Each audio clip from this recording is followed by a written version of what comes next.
Bueno, pues vamos a pasar a hablar de Marca Marbella, este convenio de ayuda, esta colaboración que tiene nuestra ciudad hacia todos estos deportistas para que puedan seguir con su carrera deportista y profesional y que puedan participar en competiciones y seguir su carrera.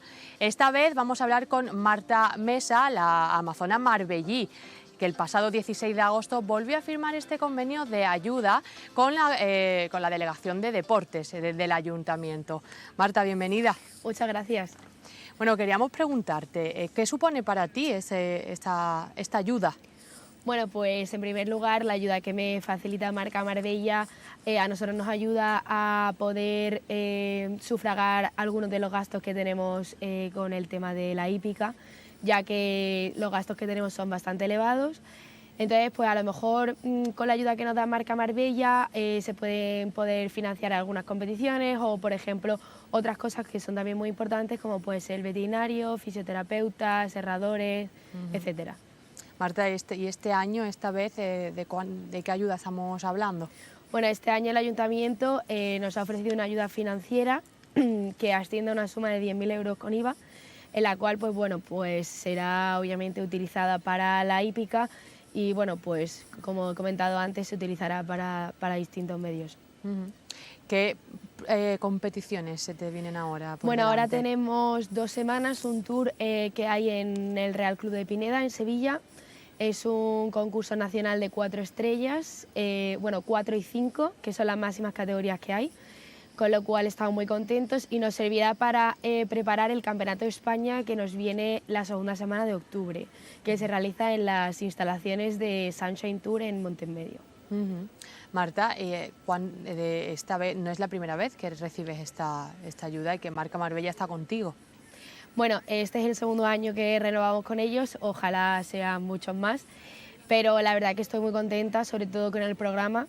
Creo que facilita a muchos deportistas de Marbella a poder seguir con su deporte, a poder sufragar distintos gastos, que al final pues cada deporte tiene distintos gastos que son muy elevados y que al final, cara al público, hay algunos que ni siquiera se ven o que se creen que no existen y sin embargo sí que los hay.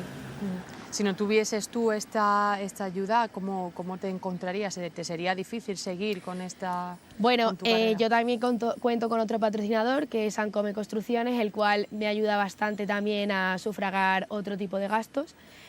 Con lo cual, bueno, pues con la ayuda de Marca Marbella, Ancome Construcciones y sobre todo mis padres, pues puedo seguir adelante con el deporte. Marta, ¿desde hace cuánto tiempo llevas montada en un caballo? Bueno, pues yo empecé hace muchísimos años.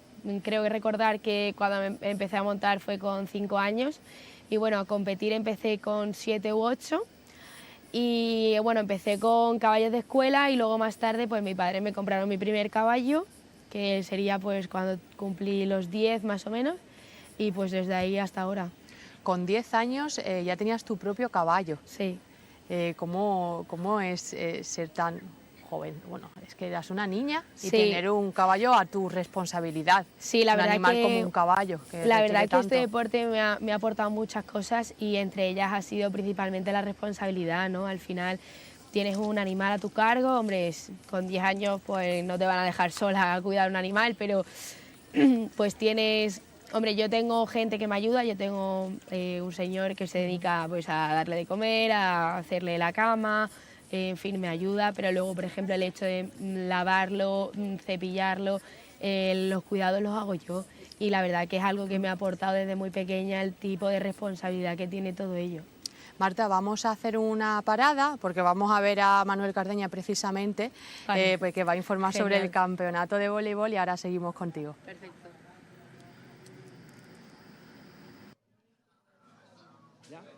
Bueno, buenos días a todos los medios de comunicación que habéis presentado aquí la rueda de prensa que vamos a dar. Queremos agradeceros la asistencia a todos, al concejal de deporte, buscando un huequecito en la agenda, Manuel Cardeña, y a la vicepresidenta de la Federación Andaluza de Voleibol, también secretaria de la Delegación Malagueña de Voleibol, para echar un huequecito aquí en la mañana aquí en Marbella con nosotros, para comentar pues bueno, el evento que que nos traemos aquí, que la Federación apuesta por nosotros, el Ayuntamiento, por supuesto, que sin el Ayuntamiento sería imposible todo esto. Dar las gracias a Hotel Lima por dejarnos un huequecito más para hacer la prensa, la rueda y todas las comunicaciones que estamos haciendo últimamente, tanto de presentación de jugadores como de este evento. Me gustaría que, bueno, que comentaras lo que traemos y ya después nosotros lo explicamos y, todo, y dar las gracias. La fecha, día de la fecha, venga. La fecha, nos traemos la Copa de Andalucía de senior masculino, que es sábado 17, domingo 18. El sábado 17 vienen los 4 mejores equipos de Superliga 2 masculina de Andalucía, lo que es la división plata de nivel nacional. Viene equipo de Sevilla Utrera, equipo de Almería Mintonete, de Málaga viene también Pizarra y por supuesto nosotros participamos. Con la idea de jugar un triangular, son 6 partidos, se enfrentan todos contra todos a mejor de 3 sets, desde las 10 de la mañana hasta las 7:30, que es el último partido, en la instalación interior de Serrano Lima, un partido detrás de otro, lo retransmitiremos por nuestro YouTube. Y el que gane de ese triangular o ese cuadrangular se enfrentará a Unicaja Almería el domingo 18 a las 12 de la mañana, que es el actual campeón de Liga Nacional, de Superliga 1 de España. Y nada, nos traemos un evento histórico en Marbella que nunca se ha celebrado, ni tanto equipo de Superliga 2 ni un equipo de Superliga 1 jugando un campeonato que lo organiza la Federación Andaluza. Así que... Pues nada, muchas gracias, Kino, muchas gracias al Costa del Vóley por el esfuerzo que hace en ayudar a traer estos eventos a la ciudad, a la Federación por la confianza. Hemos tenido un verano donde prácticamente íbamos a empadronar aquí a la vicepresidenta de la Federación, pues hemos tenido un verano de competiciones en la playa del Cable y la verdad es que han sido pues un éxito, un disfrute para todos y una alegría. Y yo creo que aprovechamos esta competición de la Copa de Andalucía para hacer un chequeo general de si estamos preparados para, que sí lo estamos, para Superliga 2. Vamos a también a probar la instalación, que se ha renovado y mejorado para albergar los partidos de Superliga 2. Vamos a ver si deportivamente estamos bien, presidente, para intentar que bueno, yo creo que es una prueba, un test de la ciudad en este tipo de competiciones que nunca habíamos albergado de este nivel. Yo creo que estamos sobradamente preparados, pero bueno, yo creo que también es bueno pues hacer un rodaje de la instalación y del equipo antes de lo que nos enfrentamos. Decirles que también ya está en trámite la ampliación del patrocinio Marca Marbella, como quedó el compromiso, que ya se ha hecho una valoración de impacto que más o menos cubre el objetivo que se había marcado por parte del club y del ayuntamiento, y esperamos que bueno, en los próximos semanas, en un mes, pues podamos ya decir que ya tiene el patrocinio en marcha para la temporada que viene y la siguiente. Así que ese es el objetivo y bueno, yo creo que agradecer a la Costa del Vóley y a la Federación pues que confíen en nuestra ciudad como referente del vóley, no solamente en regional ya, y que esperamos que bueno, que la gente lo disfrute, que lo pase bien y que tengamos unos días de vóley al 100% en nuestra ciudad. Muchas gracias. Damos la palabra también a... Pues nosotros acabamos de ver esta rueda de prensa de Manuel Cardeña acerca del campeonato de voleibol. Seguimos nosotros con Marta, que nos contaba acerca de del gran esfuerzo que requiere el mantenimiento de este deporte y del animal que os acompaña, que es el caballo. Sí, la verdad que que lo que estábamos diciendo antes, que creo que es un deporte que necesita muchas cosas y además pues una de ellas es la responsabilidad que tiene cada jinete, cada propietario con sus respectivos caballos. Pues al final eso es un animal, no es una raqueta que la puedas aparcar en ningún lado y pues conlleva una responsabilidad, una organización y pues es necesario. ¿En qué momento decides que quieres empezar a competir? Bueno, yo empecé muy pequeña a montar, me gustó. Luego me decidí por la disciplina del salto de obstáculos, que es la que me dedico ahora. Y bueno, pues una vez que ya tenía los requisitos mínimos de manejo, de empezar a saltar, mi profesor me invitó vamos a dar el paso de empezar a competir y mis padres me apoyaron, yo decidí que sí y pues hasta el día de hoy. El entrenamiento que hacías antes de competir supongo que no era el mismo que cuando ya te preparabas una competición. Bueno, nosotros, los caballos tienen un entrenamiento, ellos entrenan de lunes a sábado, los domingos se deja de descanso. es un animal de competición, entonces el animal tiene que salir todos los días. Tú no puedes dejar el caballo parado 3 días porque no puedes ir, no, tiene que salir. Al final es un deportista más y igual que tú llevas una preparación, él la necesita. Entonces, de lunes a sábado trabajan, 2 días a la semana saltan y el resto trabajan en plano, es decir, trabajan otro tipo de cosas, como puede ser, yo qué sé, pues musculación, rapidez, trabajan otro tipo de cosas, manejabilidad, que no todos los días se salta, al final el caballo lo sufren, pues como si una persona se pone a hacer lo mismo todos los días, tiene que haber un poco de altibajos. Y acerca del caballo que te acompañaba en estas primeras competiciones. Bueno, el primer caballo que yo tuve fue Zobia Bella, el cual le debo todo, porque me lo ha dado todo, absolutamente todo, todos los campeonatos de España que hemos ganado, hemos estado seleccionados para representar a España en el equipo nacional, hemos ido a internacionales representando a España, todo esto lo he hecho con la yegua Zobia Bella, que bueno, que este octubre la retiramos ya, porque ya tenía 18 y ya pues era mayor como para continuar en el deporte.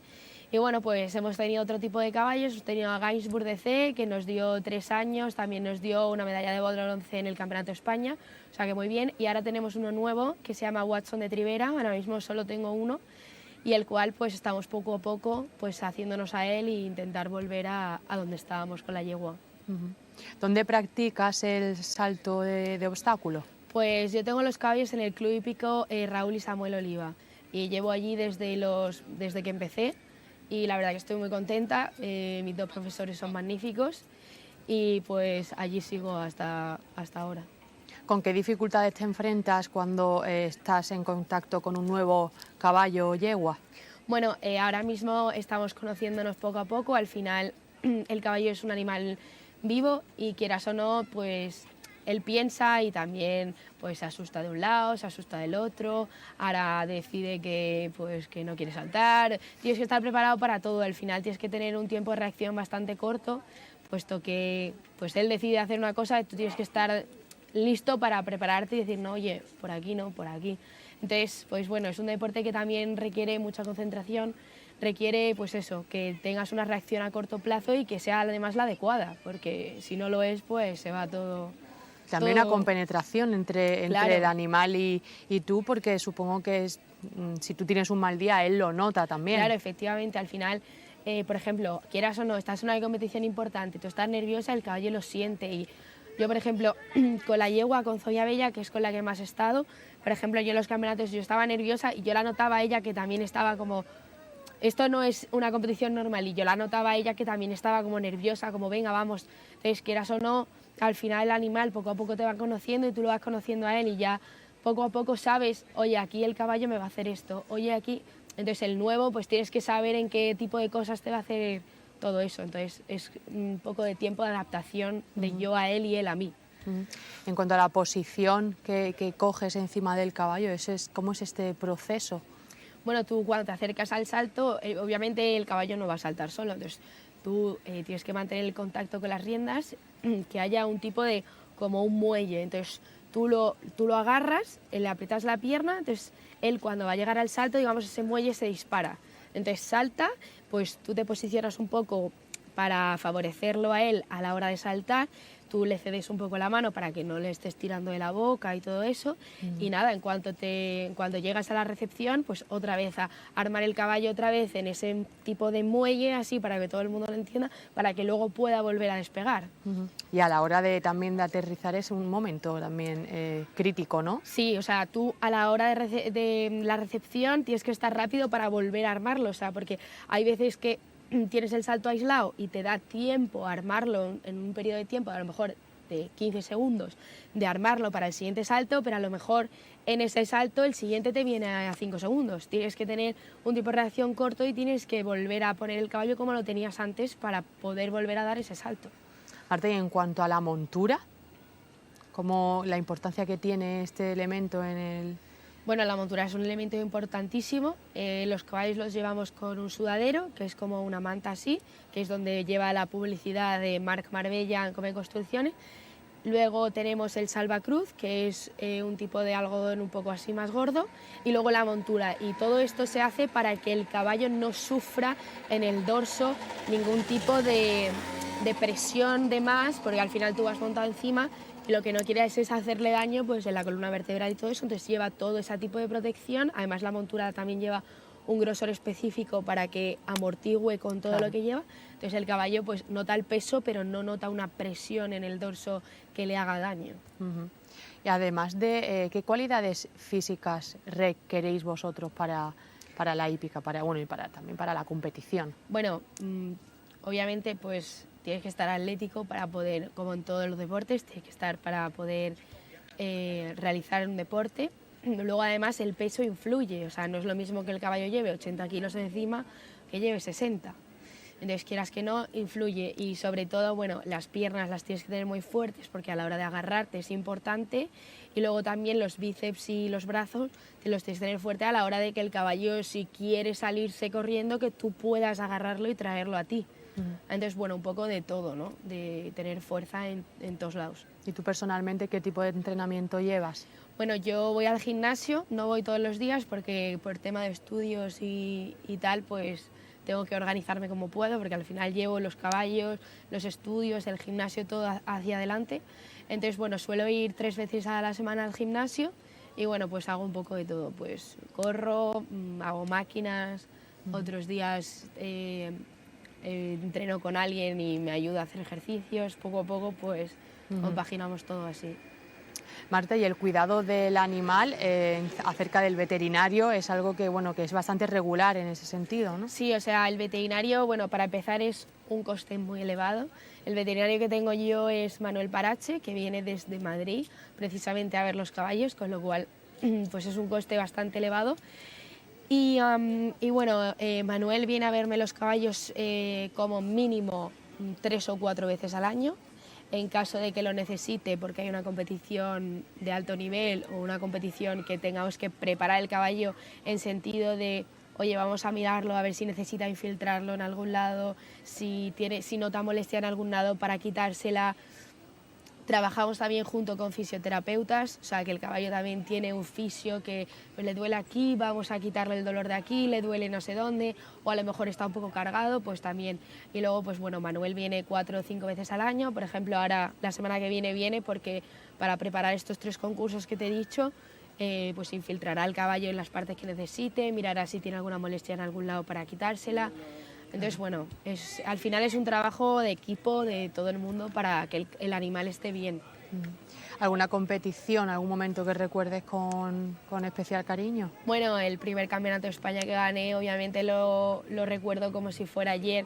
Me acuerdo de él como si lo viviera todos los días. Es un momento que, bueno, que marca un antes y un después en tu carrera. Al final, un campeonato de España no lo ganas todos los días, es algo muy difícil y sobre todo lo que más impacta es que todo el trabajo que has hecho durante todo el año se ve reflejado. Al final, este deporte es muy sacrificado, hay veces que los resultados no se ven, tú estás trabajando todo el año y luego vas al Campeonato de España y en un momento se te ha ido todo, que como si no llevases haciendo nada. Entonces, es un deporte sacrificado, hay veces que no te recompensa como debería y bueno, pues allí vi todos mis esfuerzos recompensados, la yegua llegó en muy buen momento, yo también y bueno, de hecho ganamos en 0 puntos, o sea que es algo que no suele pasar porque al final son 5 días seguidos de competición en los cuales un palo se te puede ir y bueno, hicimos todos los recorridos sin faltas y la verdad que lo recuerdo como un momento muy bonito y algo muy especial en mi carrera. ¿Has tenido algún momento crítico en el que hayas dicho, pues no puedo más, dejo esto? Sí, claro que los hay. Cuando llegan los altibajos, o sea, al final todo lo que está aquí arriba llega un momento que baja, ¿no? En fin, pues sí, ha habido momentos que he dicho, no sirvo para esto, en el momento en el que estoy ya no me voy a recuperar. Pero bueno, poco a poco saca fuerzas de donde las hay y poco a poco vuelves y al final pues empiezan a volver los triunfos y poco a poco pues dices, bueno, pues al final sí que recompensa lo que estoy haciendo. Y a mi última pregunta, ¿vale? Cualquier persona para este deporte, para el trato con el caballo, para todo lo que conlleva esto. Pues bueno, en primer lugar, yo llevo una filosofía que la respeto siempre y es que el animal O sea, tiene que tener los máximos cuidados que tú le puedas dar. O sea, al final, si tú quieres que en la pista él te dé todo, dáselo tú en tema de cuidados, en tema de alimentación, en tema de todo. O sea, no puedes tener el caballo, digamos, no abandonado, porque ninguno de competición está abandonado, pero sí es cierto que, por ejemplo, en competición, un ejemplo así tonto, hay en algunos boxes que no hay bebedero, entonces tú llevas un cubo, entonces tú lo llenas de agua, pues ese agua tiene que estar fresca y tiene que estar limpia cada vez que el animal vaya a beber, si no... Entonces nosotros, por ejemplo, o lo hago yo misma, tengo una chica que también trabaja conmigo, que me la llevo de competición, que se hace cargo del caballo, y ese caballo tiene que estar cuidado al máximo, o sea, tenerlo entre algodones. Cuando terminas de competir, el caballo se venda para que le descansen los tendones, pues hazlo. O sea, no lo dejes, o sea, tenlo como si tú quieres que él dé el máximo, dale tú el máximo también a él. Exactamente. Es un trabajo que tenéis que recompensaros entre vosotros dos. Exacto, exacto. Bueno, Marta, pues muchísimas gracias y que te vaya muy bien en este futuro cercano que te espera. Muchísimas gracias a vosotros. Gracias, Marta. Bueno, pues nosotros vamos a hablar ahora en unos instantes con Samira, que ya está subiendo a nuestro set, y yo os cuento que nosotros en la programación que tenemos, sabéis que está disponible en nuestra página web siempre, cuando queráis, en la parte de televisión, la radio también. Tenemos a Jesús Jaén, nuestro compañero, todas las mañanas ofreciéndoos toda la música, todo el repertorio que él elige y que comenta. Y además, bueno, sabéis, aquí vamos a estar 2 semanas más, llevamos desde julio ofreciéndoos toda esta programación, además de nuestro compañero Asier con sus reportajes, Inés también, que ha repetido con nosotros este verano, y por supuesto Bárbara en lo de Facu, que todos los días nos ofrece y nos termina su programa con una receta fresca. Y todo esto, bueno, todavía sigue porque nos quedan todavía 3 semanas por delante de verano. Samira ya está sentada aquí a mi lado y esta vez vamos a hablar del subgénero de fantasía, este género que también nos hace abstraernos de nuestro día a día, de nuestra realidad, en un mundo paralelo que no existe pero que nos fascina, y por ello, porque no existe y porque es producto de nuestra imaginación y de todos los autores de los que vamos a hablar precisamente hoy. Samira, bienvenida. Hola Paula, muchas gracias. Bueno, fantasía. Ay, sí, tenía muchas ganas. Lo he dejado casi para el final porque, como bien dices, quedan 2 semanitas, ¿no? Esta y una más. Y bueno, quería hablar de esta, de la última, por lo que íbamos diciendo a lo largo de los programas, ¿no? Empezamos con literatura histórica, ¿no? Mucho más real, lo que ha ido ocurriendo a lo largo del tiempo, y terminamos con lo más fantasioso. Exactamente. Hemos pasado un poco de lo que de historias reales a historias que nunca se van a poder realizar. Qué lástima. Pero sí, y de hecho pensando eso, ¿no? Lo de decir qué lástima, o lo que tú decías de mundos imaginarios que no existen, pero a los que nos gusta abstraernos, ¿no? A ti y a mí siempre ponemos el ejemplo de Harry Potter. Oye, ojalá yo una varita y no tener que hacer un montón de cosas, entre ellas, yo qué sé, levantarme a apagar la luz. Nox, Lumus, mira, y ya está, ¿no? Entonces, de eso vamos a hablar en el programa de hoy, y es que es mucho el público al que le ha llegado esta sensación, esta idea, no solamente de disfrutar el género, sino de desear que hubiese algo parecido, y es por ello que es uno de los géneros que más ha influenciado el cine, el mundo de los videojuegos, el mundo decíamos que el cómic era el máximo exponente de la literatura, de la ciencia ficción, ¿no? Pero también lo ha sido de la fantasía. Y bueno, las novelas de fantasía, vamos a ver que no se centran las historias en un libro o 2, ¿no? Siempre van a ser muy extensos, y es que al lector, no solo al autor, no solo el autor necesita extenderse, el lector se mete tanto en ese mundo, crean un mundo en el que el lector desea estar durante un tiempo más prolongado, ¿no? Y por eso se compone de varios volúmenes. También esa es una de las características principales, ¿no? Que no se centra solo en un libro, en una historia, en un volumen. Sí, efectivamente, creo que nombrábamos 5 características, ¿no? Entre ellas una es pues la cantidad de narrativa que es. Vamos a ver que lo mínimo son a lo mejor trilogías. De hecho, vamos a hablar de una, El nombre del viento. Cada libro, no sé, son 800 y pico páginas. El primero, El temor de un hombre sabio, la segunda parte serán 1000 y pico, y a saber cómo serán Las puertas de piedra, que es el tercero. Entonces, lo longevo, ¿no? Que es el libro, también mucho diálogo. A pesar de que estos libros son tan tochos, como decimos, no son tan gruesos, tan grandes, exactamente, tan extensos. Aún así es fácil de leer, ¿Por qué? Porque tienen una cantidad de diálogo que nos hace que sea mucho más ameno. Sí, además también mucho diálogo y también parte descriptiva, que al final es de la manera en la que el autor nos lleva bueno, pues a estas escenas, a estos mundos, a estos espacios, y él de la manera que nos lo transmite. También la lucha, ¿no?, entre el bien y el mal siempre está presente. Sí, esa será otra de las características, y es que en casi todas, yo creo que podríamos decir en todas, de alguna forma, o más grande o menos, ¿no?, luego está salvar el mundo. Claro, está salvar el mundo o está una pequeña contienda, una pequeña gesta, efectivamente, pero siempre algo entre el bien y el mal. Sí, esa sería como una tercera característica. Otra, novela de fantasía, ¿no? Crean un mundo de fantasía, es lo que decíamos. Pueden hacerlo, luego dividiremos, ¿no?, alta fantasía, baja fantasía, para diferenciar esos dos niveles de este mismo rasgo, que es la creación de un mundo imaginario. Y la quinta característica, pues, bueno, esa inventiva que lleva a estos autores a crear diferentes razas, criaturas, seres extraordinarios, ¿no?, y meter siempre magia.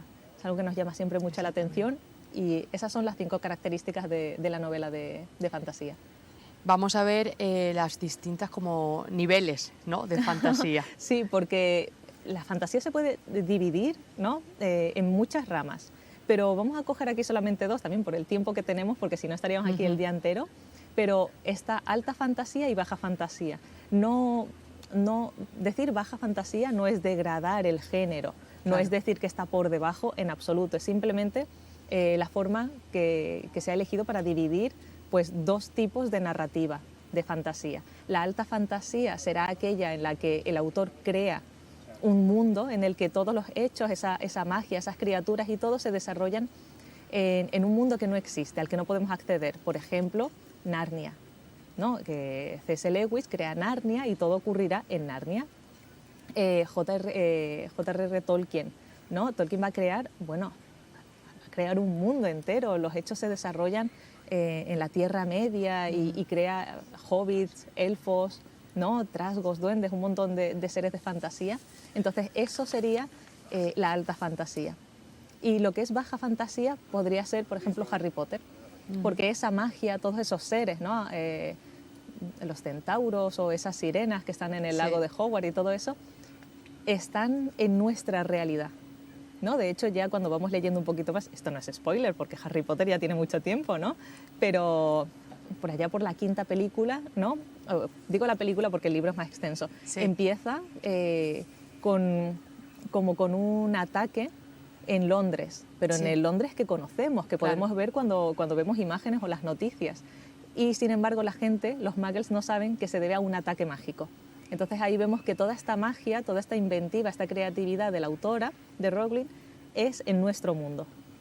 Y eso sería baja fantasía. Eso es baja fantasía. Sí. Entonces la diferencia reside en que hay como la historia no base, sino hay una vida... El mundo en el que se desarrolla. El mundo en el que se desarrolla es... La historia, sí. Bueno, un mundo real, un mundo que no es ficticio, pero que ahí se entromete la magia y la fantasía. Sí. Hablamos de esta baja fantasía y decimos también que tiene el 10º reino. Sí. No sé si lo habrás visto, esto salía en Telecinco hace mucho tiempo, porque antes salían más películas de este estilo. No sé por qué ya para. Yo imagino que es porque ahora tenemos las plataformas, ¿no? Y si quieres ver algo de fantasía o lo que sea, pues pones fantasía en cualquier plataforma.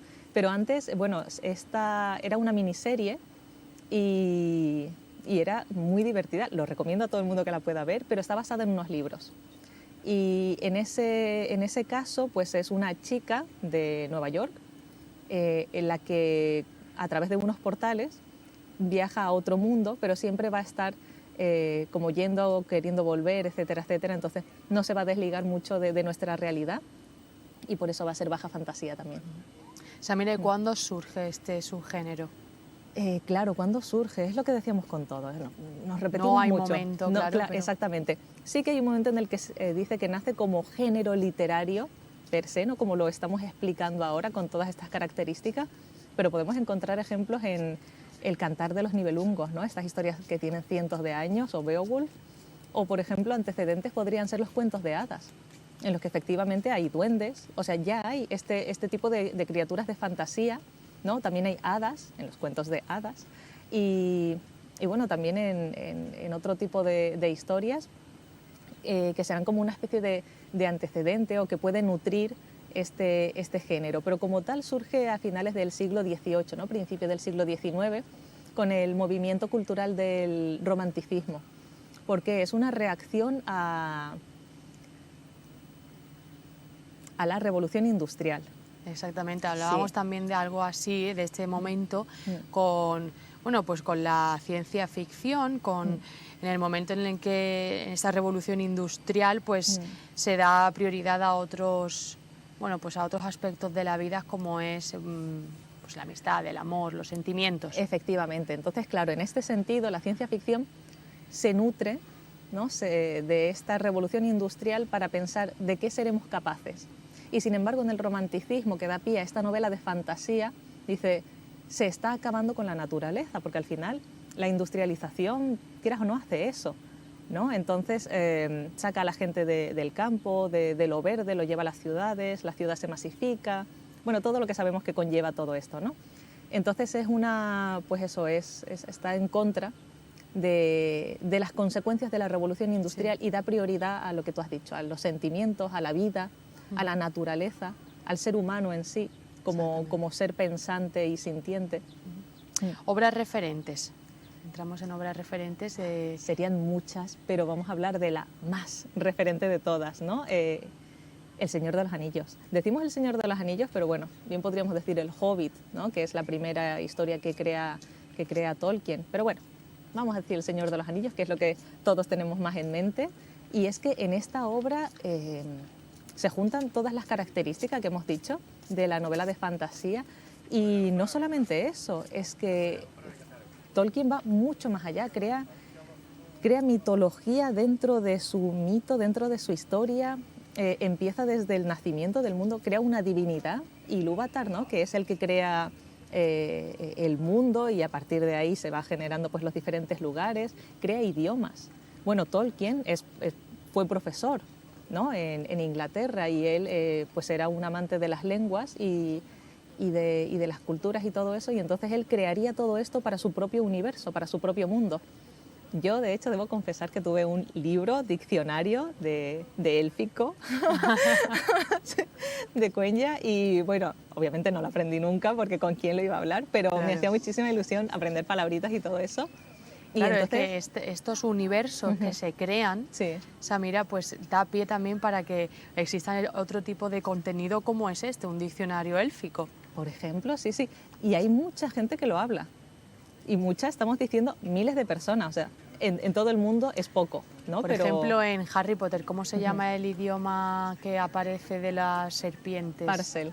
El Parcel también, Sí. como que es algo que también se habla mucho, se comenta sobre este idioma.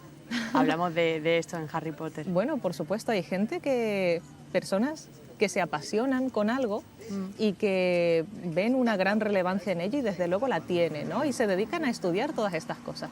Hay asociaciones, hay institutos que estudian a estos autores. Y desde luego Rowling, aunque es muy de nuestra época, estoy segura de que es y será muy estudiada. Como lo es, por ejemplo, Tolkien, que tiene asociaciones, como hemos dicho, que se dedican a eso, a hablar de su contenido, de los idiomas que creó, de los seres que ya se introducirían en el resto de historias, ¿no? Tenemos los enanos, es verdad que es lo que decimos, en otros cuentos de hadas y en esas cosas seguro que hay todas estas razas, pero están desperdigadas, ¿no? A lo largo del tiempo, de las narraciones, y están desperdigadas también por los diferentes países, dependiendo de las diferentes culturas, pero él las agruparía a todas y diría el surgimiento de cada una. A mí me encanta porque los enanos, por ejemplo, brotan de agujeros en la tierra, es decir, él dice cómo nacen todas estas criaturas, y a partir de esta obra referente, todas estas criaturas serán reales en toda la novela de fantasía que les seguirá. Por ejemplo, en el verano pasado hablábamos de la Dragonlance, ¿no? Una serie de más de 50 volúmenes que se basan en la obra del profesor, no la continúan, no la imitan, pero su mundo contiene todo lo que este autor crea. Y por eso es obra referente de la novela de fantasía, sin duda. Samira, El Hobbit es una historia anterior al Señor de los Anillos. Sí, sí, de hecho, creo que lo comentábamos también el verano pasado. El que quiera introducirse en esta lectura, también es una lectura apta para niños. A lo mejor niños muy pequeños no, pero si se le quiere leer algo al niño, El Hobbit es sin duda muy recomendable. A mí me gustó muchísimo, es más corto, son apenas 300 y poco páginas. El Señor de los Anillos son 3 volúmenes. Claro. Entonces, El Hobbit es anterior. De hecho, se trata de Bilbo Bolsón, ¿no? Y El Señor de los Anillos, el protagonista es Frodo Bolsón, sobrino de Bilbo. Entonces, claro, está bastante pegadito, pero son como 50, 60 años de diferencia entre una historia y la otra. Bueno, y hablamos, Samira, de que las novelas de fantasía se han llevado al cine de una manera estupenda y, como siempre repetimos, que se plasma de manera gráfica, pues todos estos seres producto de imaginación de los autores. Sí, y yo creo que nos dan hasta miedo. El Señor de los Anillos y El Hobbit. Sí, por supuesto. Son seres increíbles. Y, claro, los orcos, ¿no? Los Uruk-hai, o incluso ahora podemos ver alguna representación original, como puede ser el Demogorgon, tal vez, de Stranger Things, ¿no? Esa cosa así. Eso no es otra cosa que un ser de fantasía. Y es verdad que han creado el mundo del revés, ¿no? El mundo de abajo para todo eso. Entonces, por supuesto, se nutre de todo esto que estamos diciendo. Y la novela de fantasía ha dado pie a lo que tú dices, a películas de cine, a series de televisión, a música, a cómics, incluso a videojuegos. Y a videojuegos. Videojuegos que son muy importantes. Otro contenido que se ha utilizado, otra plataforma distinta. Sí, de hecho, claro, no se habla mucho de videojuego. Se tiene como algo que juegan los niños, pero el videojuego es un referente, está dejando atrás un montón de contenido que creíamos que era una industria muy potente y primordial, y quedan por detrás del consumo de videojuegos, que hay tanto por parte de niños como de adolescentes y de adultos. ¿Te gustan los videojuegos, Samira? Ay, sí, a mí me encantan. confieso que sí. No es decir, desde que empecé la carrera, porque Derecho es muy duro, ¿no? Sí. Entonces tuve que dejarlo un poco, pero siempre alguna cosita sí. A mí me encanta, por ejemplo, el RPG, que es el género que surge de la novela de fantasía. El RPG, que es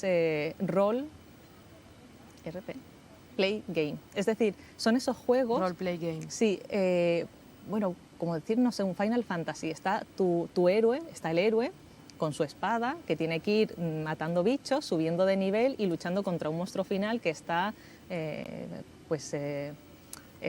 planeando terminar con la existencia de los seres humanos o con la vida en el mundo y tal. Entonces, todas estas gestas que se ven en los videojuegos provienen de la novela de fantasía, y a mí es algo que me encanta. No lo relacioné a medida que iba creciendo, porque me gusta esto, porque me gusta esto otro. A lo mejor me gusta el videojuego porque me gustaban las novelas de fantasía, o al revés. A lo mejor me gustaban tanto estos juegos que cuando conocí la novela dije, claro, esto me encanta, pero porque ya lo he hecho, ya lo he jugado, ya lo he visto incluso en series de animación, ¿no? Al final no estás siguiendo las aventuras de un héroe o de una heroína y viendo cómo poco a poco va consiguiendo pequeños logros hasta llegar a la meta, que la meta es esa lucha entre el bien y el mal. Exacto. ¿No? Llegar a conseguir algo a un nivel muy grande, como es salvar el mundo, como habíamos dicho en estas otras, o a un nivel más pequeño, en su pequeña contienda. Samira, todo este universo que se crea de una historia, de un personaje, que se lleva a otro tipo de plataformas, como hemos comentado, libros, audiolibros, series, películas.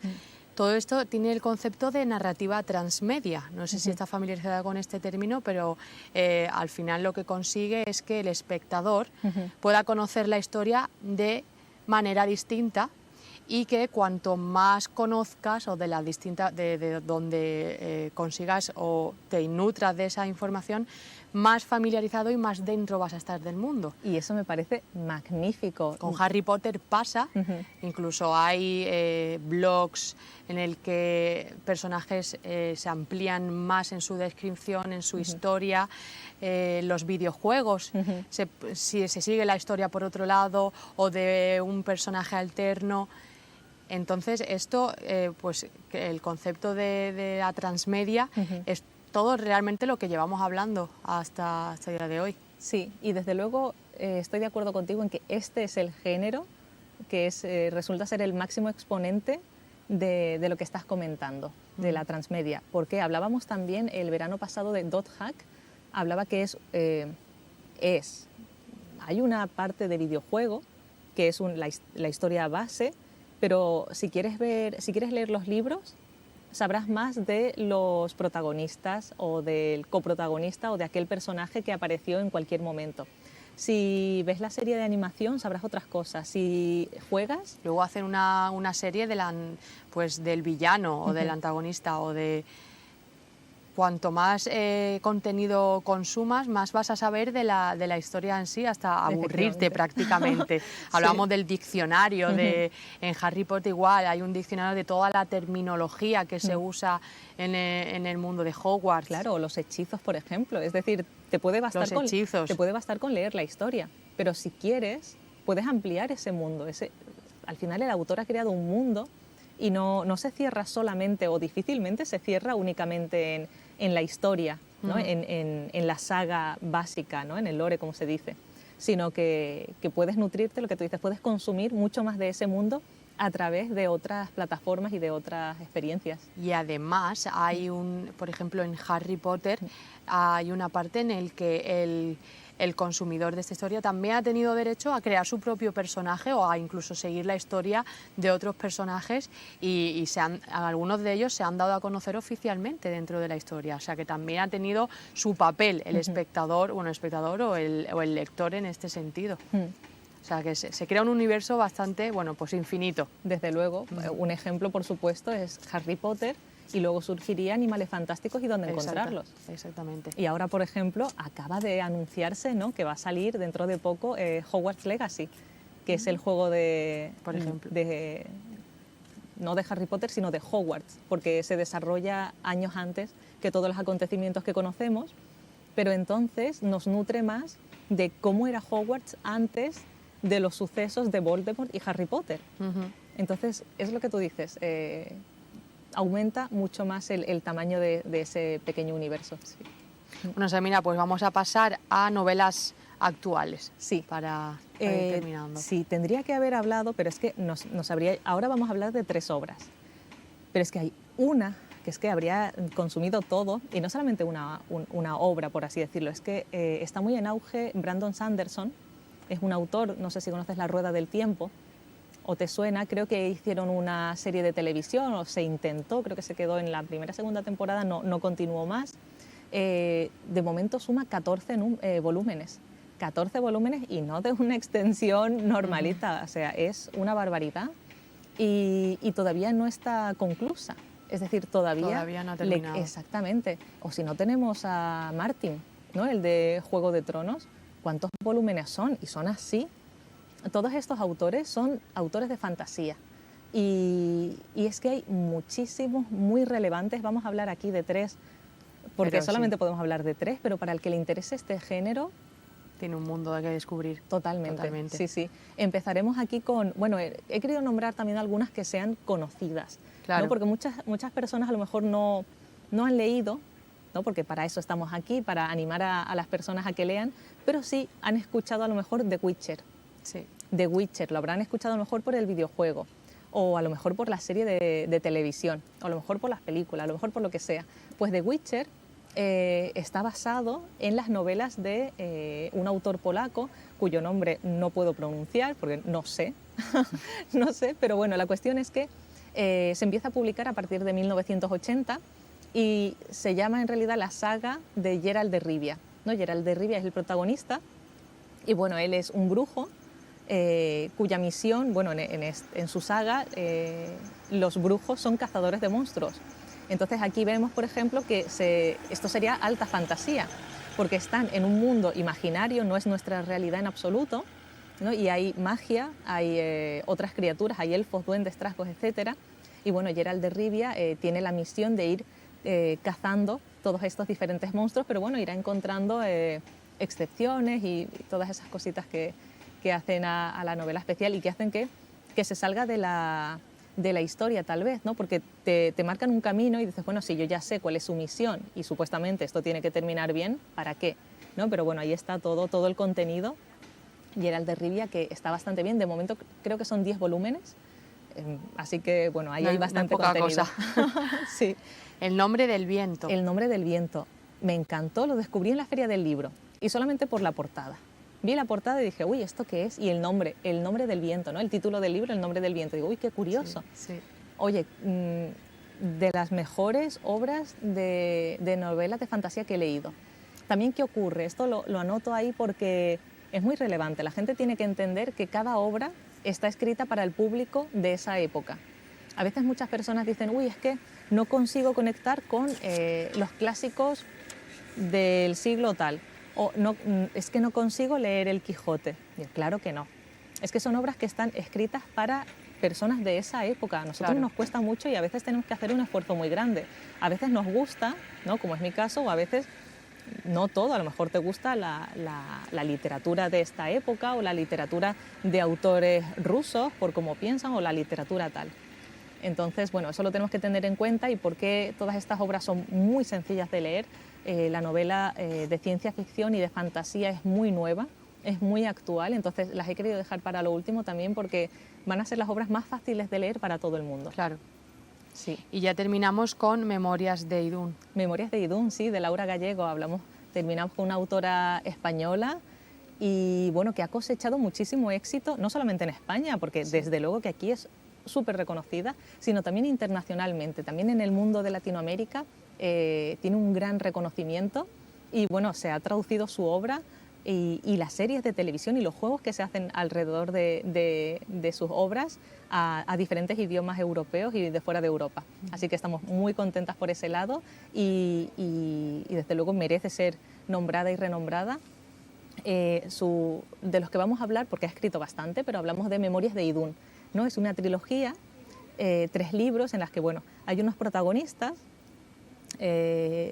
no son como grandes héroes, ¿no? En el sentido de que no son seleccionados dentro de un grupo de personajes capaces para llevar a cabo una gesta heroica, ¿no? Sino que son bueno, protagonistas más sencillos, pero que irán descubriendo una trama inmensa, ¿no? Mucho más allá de su entendimiento y que bueno, abarcará tanto la tierra, ¿no? Nuestra tierra, como Idún, que es este mundo de fantasía que Laura Gallego crea. Y bueno, podemos leerlo o podemos verlo en televisión, que también hay serie de televisión.